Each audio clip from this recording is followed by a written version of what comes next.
Կարևոր հանգամանք փաստեց Ռոբերտ Քոչարյանը, որ մենք չենք կարող հեշտորեն հրաժարվել միջազգային ուժ ունեցող ստորագրված փաստաթղթերից, մենք կարող ենք դրանք մեր օգտին փորձել հնարավորինս լուծել։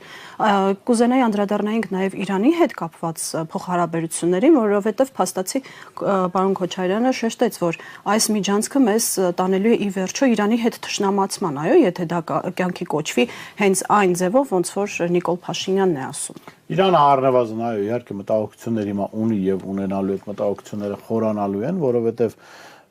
խոսք է գնում ուղիղ ամերիկյան ներկայության մասին։ Այո, ասում են մասնավոր ռազմական կազմակերպություն, դա միայն միամիտներին կարող է այսպես հույս տալ, թե դա մասնավոր ռազմական կազմակերպություններ աշխարհում չկան։ Այո, դրանց անունը մասնավոր ռազմական կազմակերպություն է, բայց իրականում դրանք կոնկրետ պետությունների